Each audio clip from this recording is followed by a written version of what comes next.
9월 9일 전쟁이 날 거라던데 9월 9일 어제 잘 지나갔습니다. 설마 그렇게까지 해도 되겠나 했는데 다행이죠. 근데 정말이지 북한은 수소폭탄까지 준비를 했답니다. 여러분 수소폭탄이 얼마나 무서운 건지 아십니까? 수소폭탄을 아직까지 이 세상에선 터져본 적이 없습니다. 지구상에서 실전에 쓰여진 적이 한 번도 없습니다. 핵폭탄이 폭발한 것은 일본의 2차 세계대전 종식하기 위해서 2번 터진 것 외에는 사실은 우리 지구상에서 그 이후에 실전에 쓰인 적이 없습니다. 그런데 일본에 쓰여진 그 그것만으로도 야, 핵폭탄이 무섭구나라는 걸 우리가 절감했는데 그 이후로 그거보다도 엄청난 몇 배에 가는 그런 핵들이 지금 개발이 됐고 급기야 수소폭탄이라고 하는 엄청난 상상을 초월하는 파괴를 가진 핵무기가 개발이 되어 있습니다. 이러다간 지구가 망하겠다 싶어가지고 그 개발한 나라들이 서둘러서 모여서 만든 조약이 핵 확산 금지 조약입니다. 너도 나도 이거 만들다간 다 망하겠구나 싶어가지고 금지한 것입니다. 그만큼 수소폭탄이라는 것은 무서운 겁니다. 그런데 이제 우리 머리 위에 이것을 이고 살아야 될 팔자가 됐습니다. 이제는 북한이 하라는 대로 따라갈 수밖에 없는 그런 형편이 우리가 되었죠. 이걸 핵인질이라고 그럽니다. 예전에 북한이 이러한 핵을 개발할 때 북한의 핵은 결코 우리를 향한 게 아니라고 하던 지도자들은 다 어디에 갔는지 참 그들의 행방이 궁금합니다. 이러한 것들을 그나마 막아보겠다고 사드 배치한 것을 두고 북한도 아닌 중국에서 엉뚱하게도 극렬히 반대를 합니다. 모욕적인 언사까지 주저하지는 않습니다. 한국인은 김치만 먹고 멍청해져서 사드를 배치했다죠. 한국은 북핵 위기와 강대국 사이에 놓인 개구리밥이 될 처지라고 합니다. 한국인은 그 많은 교회에 가서 평화를 위해 기도를 하라고 우리를 아주 조롱합니다. 아주 모욕적인 언사이죠.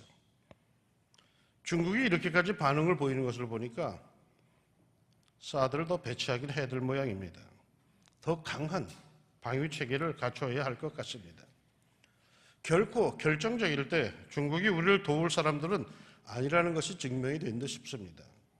그동안 중국은 그들 특유의 상술, 장사를 위해서 우리와 아주 친한 척 했을 뿐입니다. 결정적인 때에 중국은 우리의 우방이 아니라 북한의 우방이요, 북한의 혈맹임이 재확인이 되었을 뿐입니다. 우리는 말이죠, 우리가 지켜야 합니다. 아무도 우리를 지켜주지 않습니다. 우리가 정신을 차리고 우리나라의 방책을 다시 세워야 되는 겁니다. 그런데 우리가 얼마나 한심합니까? 성주에서 왜 사드 배치를 그토록 반대하나 했더니 여러 가지 이유가 있겠지만 제일 큰 이유는 북한이 사드 포대를 표적으로 성주를 폭격할까 봐 그런다고 합니다. 그렇다면 성주 이외의 국민들은 다 표적이 되어도 좋다는 말입니까? 사드의 효율성을 운운한 사람들도 있던데요. 세상에 완벽한 방어 체계가 어디 있습니까? 할 수 있다면 이것도 하고 저것도 해야 하는 것이 그게 방어입니다. 그야말로 위로 막고 아래로 막고 중간으로도 막고 그저 막을 수 있는 길은 다 막아야 하는 게 완벽한 방비인 겁니다. 성주의 사드로는 유감스럽게도 서울은 막아주지를 못한답니다. 그런데 어찌하여서 이 서울 사람들은 이토록 천하태평일까요? 여러분은 서울을 지키기 위한 방어 시스템을 알고 계십니까? 없습니다. 얼마 전에 제주에 사는 사람이 저에게 그럽니다. 목사님 제주로 이사 오시지요. 왜? 일단 거기는 안전하대요. 우리는 지금 북한의 핵의 위협과 중국과 러시아의 그 음흉한 술책, 미군의 한반도에서의 철수 카드, 그리고 일본의 기회이다 싶은 군국주의의 부활, 아울러 북한의 핵 미사일에 대한 염려로 당황하고 있는 미국에 우리는 둘러싸여 있습니다. 대화해야죠. 그런데 대화한다고 우리에게 과연 유리한 편으로 이끌려 가겠습니까? 엄청난 핵을 손에 쥐고 있는 이는 북한인데 그것도 없는 우리를 위해서 대화의 축이 과연 우리 쪽으로 기울어지겠습니까? 거짓으로 일관되어 온 북한의 태도와 그들의 집요한 목표, 한반도에서의 미군의 철수, 그리고 이어지는 적화 통일, 이것을 북한이 과연 포기하겠습니까? 이제 자신들이 꽃표를 쥐었다고 좋아하고 있는데 과연 그걸 순순히 포기하겠습니까? 그만한 대가를 요구할 텐데 우리는 과연 그것에 응할 준비가 되어 있는가 말입니다. 우리의 지도자들이 갈팡질팡하고 있습니다.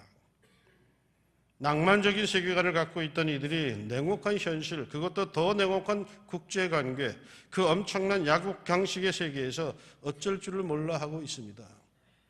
이러할 때일수록 좌든 우든 여든 야든 국민을 하나로 만들어야 되는데, 그래서 힘을 하나로 모아야 되는데, 그렇게 만들어내야 되는데 여전히 자기들의 지지자의 푸치마폭에 쌓여서 도대체 나라가 어떻게 되고 있는지를 잘 모르고 있는 듯 싶습니다. 그리고는 세계로부터 무시를 당하고 세계로부터 멸시를 당하고 있습니다. 오늘 읽은 성경 본문에도 이런 어리석은 한 왕이 등장하고 있습니다. 그의 이름은 아하스라고 합니다.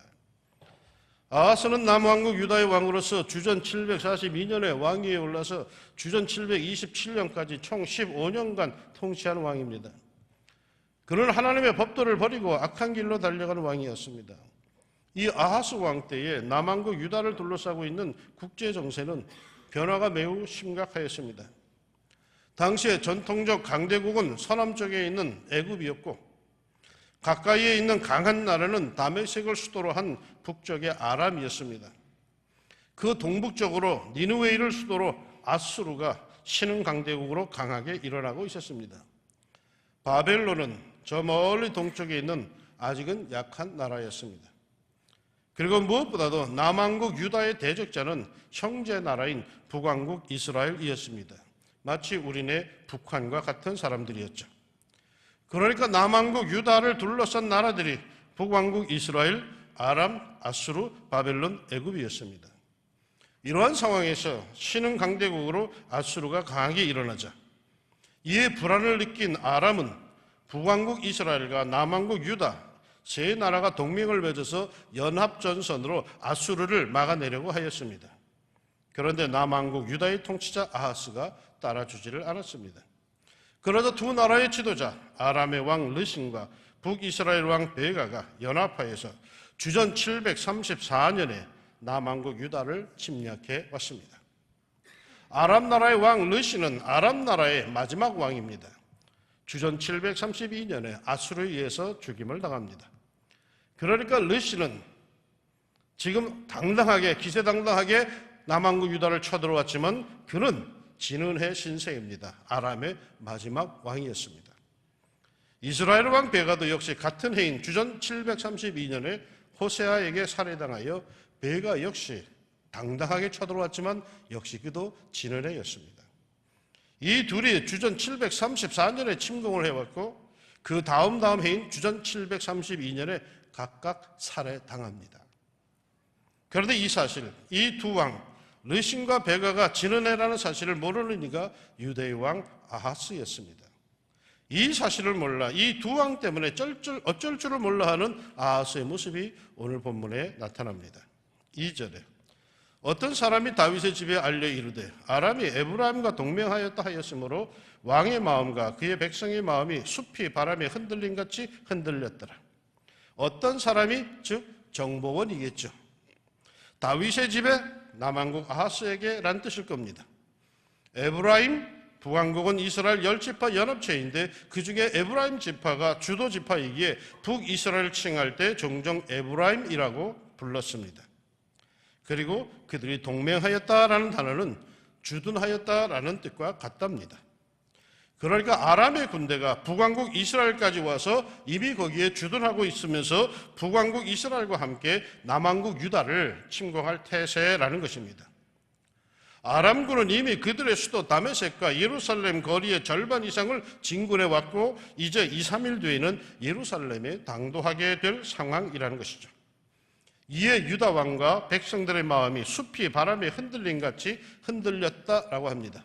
그야말로 풍전등화입니다. 얼마나 불안했겠습니까?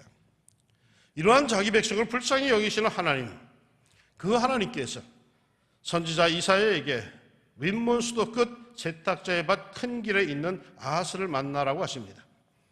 예루살렘 성 안에는 우물이 없었기에 물기를 밖에서 끌어오는 수도시설이 예루살렘에 뒤어 있었고 여기를 윗몬 수도라고 불렀습니다. 이곳에서 사람들은 빨래를 하였기에 세탁자의 밭이란 길 이름까지 생겼습니다. 그런데 통치자인 아하스가 뭐 때문에 세탁자의 밭 길까지 윗몬 수도가 있는 곳까지 행차하였을까요? 빨래할 일도 없는 사람이 뭐 때문에 빨래터에서 이렇게 서성거릴까요? 이곳은 전쟁 시 매우 중요한 곳이었습니다. 적들이 예루살렘 성을 에워싸면 성 안의 백성들은 물이 없어 다 죽을 판이었습니다. 그러기에 이제 아람과 북이스라엘이 쳐들어온다기에 불안한 통치자 아하스가 방비를 점검하기 위해서 이곳까지 행차한 것으로 보입니다. 이렇게 불안해하는 통치자 아하스에게 하나님께서 선지자 이사야를 통해 위로와 격려의 말씀을 전하십니다. 4절, 그에게 이르기를 너는 삼가며 조용하라. 르신과 아람과 르말랴의 아들이 심히 노할지라도 이들은 연기나는 두 부직갱이 구루터기에 불과하니 두려워하지 말며 낙심하지 말라. 기세등등하게 살기등등하게 침공에 들어오는 아람의 르신과 북이스라엘의 르말랴의 아들 베가가 심히 노할지라도 그들은 뭐라? 그들은 두 부직갱이 그루터기에 불과하다. 불이 이미 꺼진 연기만 나는 요란한 부직갱이, 그것도 그루터기에 불과하다. 실상 르신과 베가의 날은 이제 얼마 남지 않은 지는 해인 것입니다. 이것이 살기등등하게 몰려오는 두 나라 지도자에 대한 하나님께서 정하신 적들의 정체입니다.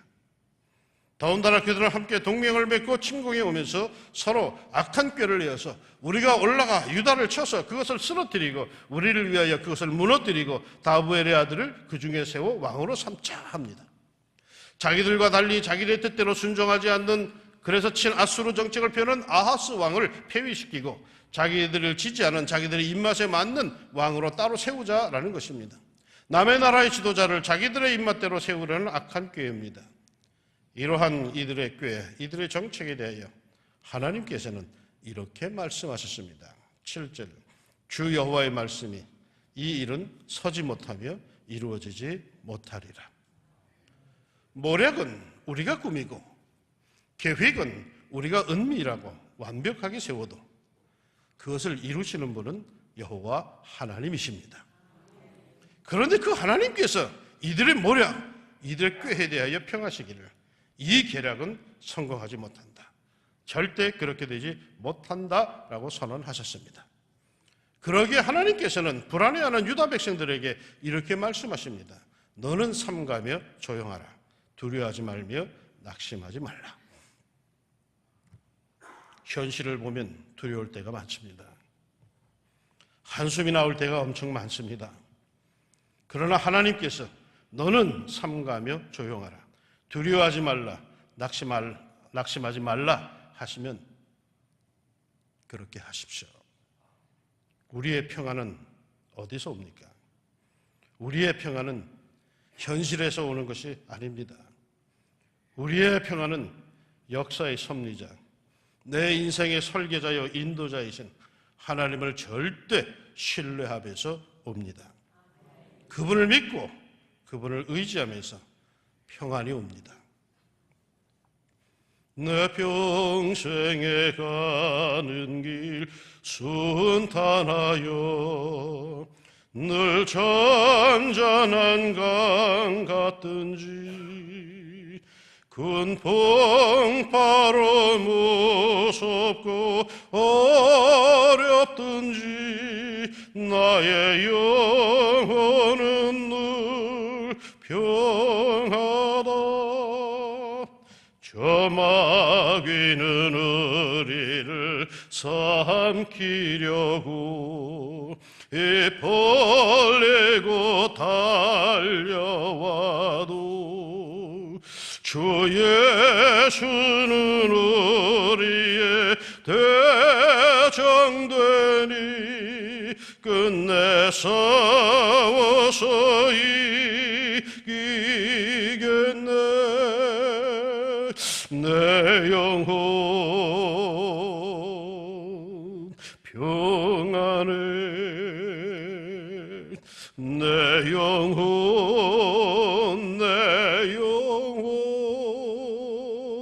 평안해.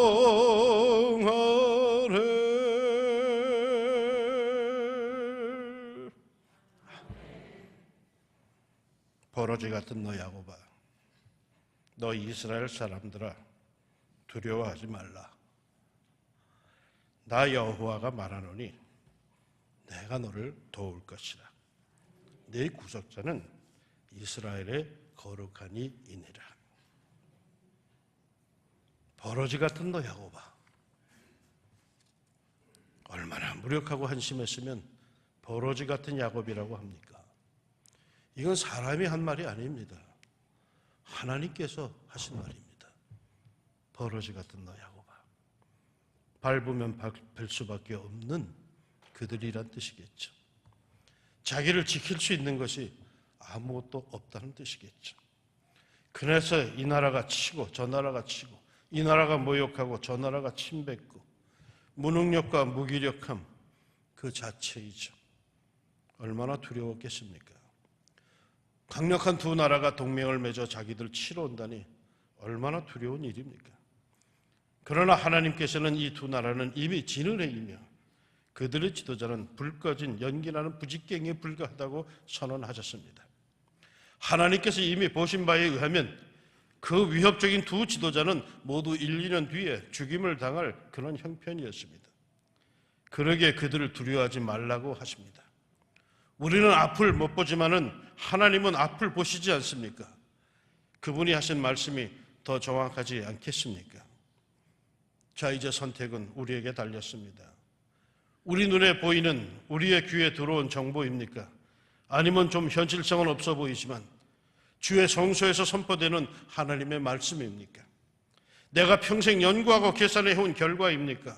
아니면 거룩한 책에 기록된 하나님의 말씀입니까? 내 상식입니까? 주님의 상식입니까? 내가 평생 공부한 것입니까? 주님께서 펼쳐주신 영적 교과서입니까? 오늘 성경 본문의 결론을 보십시다. 만일 너희가 굳게 믿지 아니하면 너희는 굳게 서지 못하리라 하시니라. 기독교 신앙은 바로 이겁니다. 아무리 현실이 분명해도, 아무리 들려오는 소식이 그럴싸해도, 아무리 내 생각과 셈이 그렇다 할지라도 이에 분명한 하나님의 말씀이 선포되어 있다면 그 하나님의 말씀, 그분의 뜻을 굳게 믿어야지, 굳게 믿지 아니하면 내 인생은 굳게 서지 못합니다. 내가 정령 믿음 안에 굳게 서지 못하면 내 나라도 내 삶도 굳게 서지 못하리라. 나는 이 말씀을 믿습니다.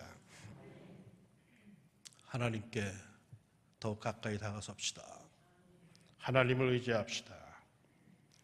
중국 사람들이 그렇게 조롱을 했습니다. 한국인은 이제 많은 교회 가서 기도나 하라고. 그러니까 중국 사람들도 알긴 아는 모양이에요. 우리나라에 교회가 많다는 거를. 그러니 너희들은 할 일이 없으니까 이제 교회 가서 기도나 하라는 조롱입니다. 조롱의 말이 맞지만 중국 사람들이 한 가지 모르는 게 있어요. 기도의 힘이 얼마나 무서운지를 몰라요, 그들이. 중국인들은 공산주의 나라이기에 신앙의 힘을 몰라요. 기도의 힘과 권세를 몰라요. 중국이 문을 연 것도 왜 열은 줄 아십니까? 그 중국 땅에 복음이 들어가도록 얼마나 교회가 전 세계가 기도했는지 몰라요. 그래서 중국이 20, 30년 전에 갑자기 문을 연 거예요. 그 공산주의로 폐쇄적인 나라가 갑자기 문을 연 것은 우연이 된 게 아니에요. 세계 모든 그리스도인들이, 중국의 수억의 인구가 그 영혼이 죽어가고 있는데 복음을 들어가야겠습니다, 중국 문을 열어주십시오라고 얼마나 기도했는지 몰라요. 그때 그 기도의 응답의 역사로 중국이 개방을 시작한 거죠. 그들은 자기들이 왜 문을 열고 이제 지금처럼 떵떵거리고 잘 살게 됐는지 몰라요. 전 세계 그리스도인들의 기도의 힘의 권세가 자기들에게 밀려왔었다는 사실을 몰라요. 이제는 거꾸로 자기들도 자칫하면 그 기도로 무너질 수 있다는 사실을 모르고 있어요. 우리는 뭐가 있습니까? 한 가지는 분명히 있습니다. 기도의 힘의 권세가 우리에게 있는 줄로 믿습니다. 우리는 더욱 기도합시다. 왜 기도하러들 안 나오십니까? 나라가 어렵다고 말을 하면서 우리 집에 불똥이 떨어져야만 나올 거예요. 나라가 어려운데 기도하러 나와야지. 내 어렸을 때 우리 어머니들 밤새 매일 교회 나가 기도했어요. 그 기도 내용이 뭐냐? 우리나라, 우리나라, 우리나라야. 딴 거 없었더라. 우리나라. 근데 그만큼 해서 우리가 이렇게 살게 됐으면 이제 우리나라가 위기라는데 기도하러 나오지도 않고 있어요. 어쩌다 나온 거 보면 집안에 무슨 우환이 생겼어요. 누가 아파요. 그래야만 기도하러 나와. 나라가 어렵다고 하는데 어떻게 기도하러 안 와? 그리스도인들이 말이에요. 기도하러 뿔미듯이 몰려와야지 이 사회가 소망이 있는 거지. 말로 한번 떠들면 무슨 소용이 있어. 기도에 힘을 써야지. 우린 기도의 권세가 있어. 말만 하면 뭐해? 기도해야지.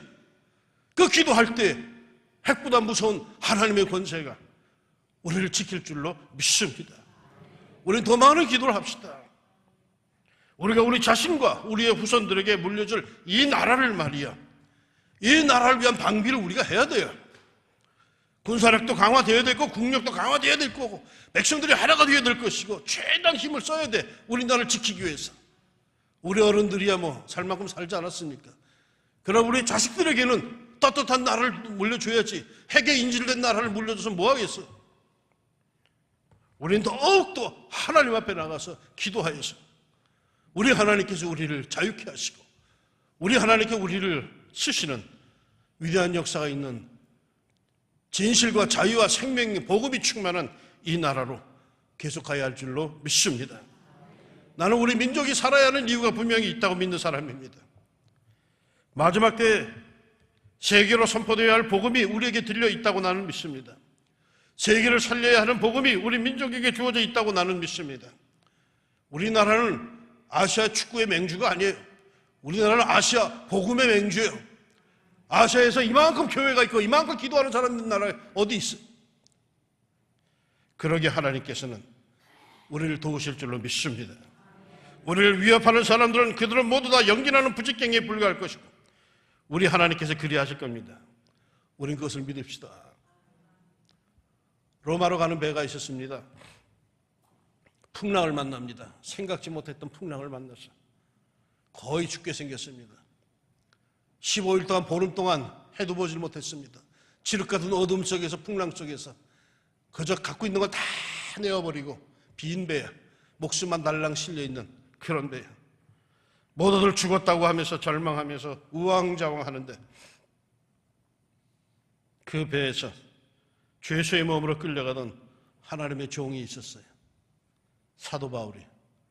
그가 그 절망 속에서 보름 만에 일어나 외칩니다. 그러므로 여러분이여 안심하라. 나는 내게 말씀하신 그대로 되리라고 하나님을 믿노라. 왜 사도 바울이 15일 동안 이 얘기를 안 했을까? 지금 배가 깨질 입장인데 어쩌자고 15일이 지난 뒤에야 이걸 선언했을까? 그동안 그는 기도하고 있었던 거죠. 하나님으로부터 응답이 오기를 기도하고 있었던 거죠. 하나님께로부터 응답의 역사가 올 때에 그는 주저하지 않고 일어나 나는 하나님께서 내게 말씀하신 대로 드리라고 믿노라. 이 선언이 우리에게 있어야 할 줄로 믿습니다. 나도 이 하나님을 굳게 믿습니다. 풍랑에 있는 현실을 믿는 게 아니라 그 뒤에 역사하시는 거대한 하나님의 섭리의 손길을 믿습니다. 그 역사의 현실 속에서 선포되는 주님의 말씀을 믿습니다. 시편 112편 7절에 보면 이런 말씀이 있습니다.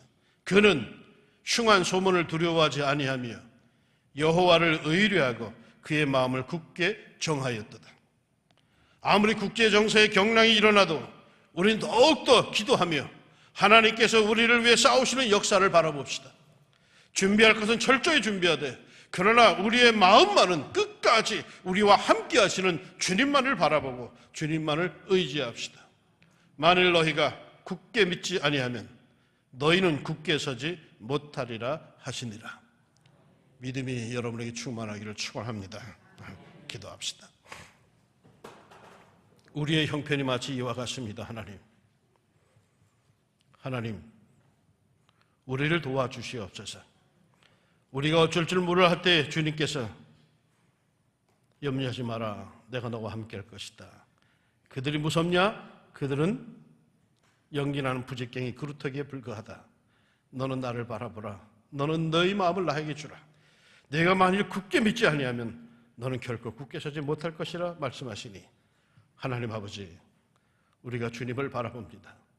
우리를 위협하던 그 강해 보이는 그 모든 세력들, 연기나는 부직갱이 그루터기에 불과할 줄로 믿습니다. 하나님께서 그렇게 하실 줄로 믿습니다. 하나님이여, 우리는 기도하는 것 외에는 힘이 없사오니 성도들이 기도하게 하시고 교회가 기도하게 하여 주시자. 하나님, 이 위기가 참으로 하나님의 묘수로 역사되게 하여 주시고 우리는 하나님의 살아계심을 찬양하며 더욱 하나님의 말씀을 선포할 수 있는 하나님의 백성들, 그 교회가 되게 하여 주시옵소서. 예수님의 이름으로 기도합니다. 아멘.